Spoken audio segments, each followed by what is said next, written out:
Good evening once again, everybody. You are welcome to this class, EDU 3731. Last class, we talked about challenges that sports in Nigeria faces. This week, we'll be looking at our traditional sports.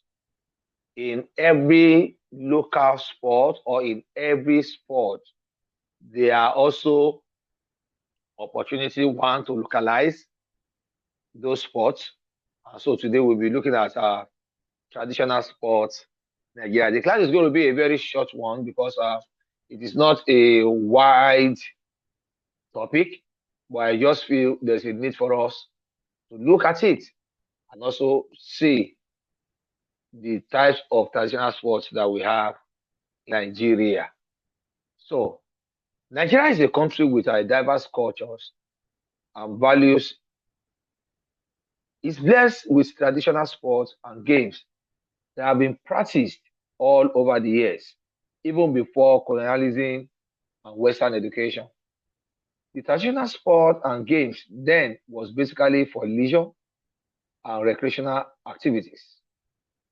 Over the years, there have been some efforts to constitute e-sport bodies for each of the non-traditional sports and games, with the approaches made then by the National Sports Commission, the apex governing body of sports in Nigeria. That will lead us to the types of traditional sports in Nigeria. You see, from your slide now, you see the one of the traditional sports we have, Ayo. Ayo is a seed game wherein one with the largest collection is declared winner. So it's a seed game. What is expected of the player is to pack a box, distribute the seed until when there is no seed to distribute again with the player. And at the end of it, the person with the largest collection of the seeds is declared the winner of the game of Ayo. We have Abula. Abula Ike is a semi-volleyball game.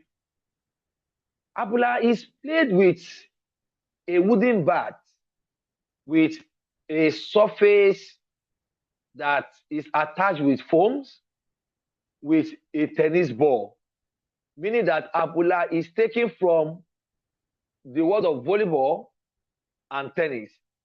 And what do you need to do in the game of Abula? The game is played through a service.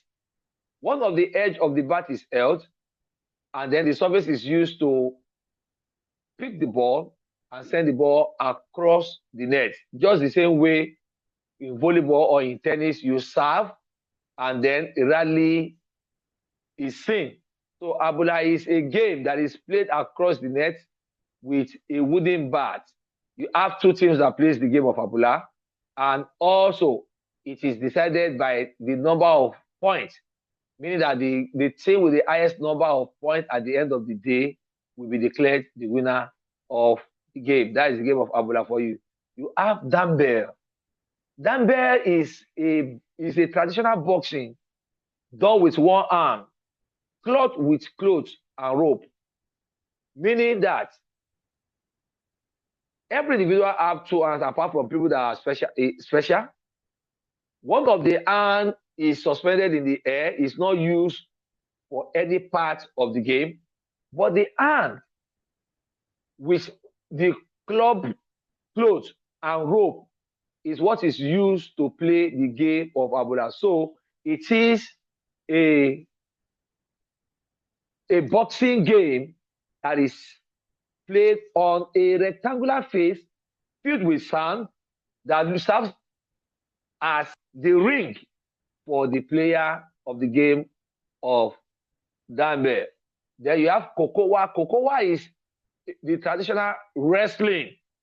The same way we watch wrestling in the ring, Kokowa is played on the rectangular surface filled with sand. It is the traditional form of wrestling. Every skill practiced in the modern wrestling also is practiced in the game of Okowa.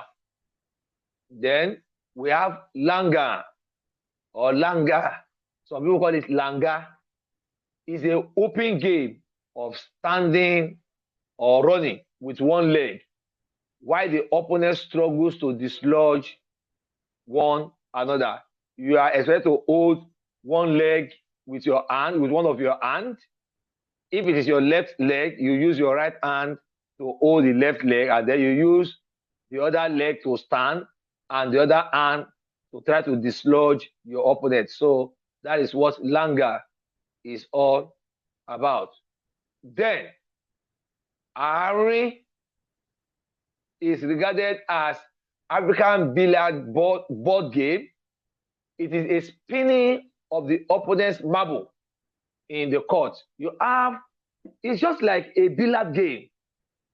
You have it built like a table, rectangular in shape, where you have balls and you are expected to toss the balls from your own side to go and score a goal on the opponent's side.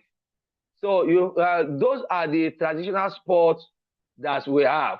You find that every of these traditional sports cannot or do not stand alone. They originate from existing sports that have been on ground. Possibly, the modern sport might have also learned their skills, their formation, their classification from these traditional sports. But in every sphere of life in the world of sports, there is an opportunity for traditional sport that exists also to be part of what we have. So I will also expect us to look at this and mention any other traditional sports that you think does exist that we have not mentioned at the course of this study. So I will also now open the floor for anybody that wants to say anything about the traditional sports. And like, don't forget, I've always said that since we'll be having the slide and the notes, I don't intend to always keep any of us long on whatever we are doing. So these are the traditional sports that I have mentioned, and from there we continue to pick up as we discuss on this topic. So thank you and God bless you. So we go for our discussion. You ask your questions, you can type your questions, but then don't forget, I've also said visit the YouTube channel and get more information about every of these topic.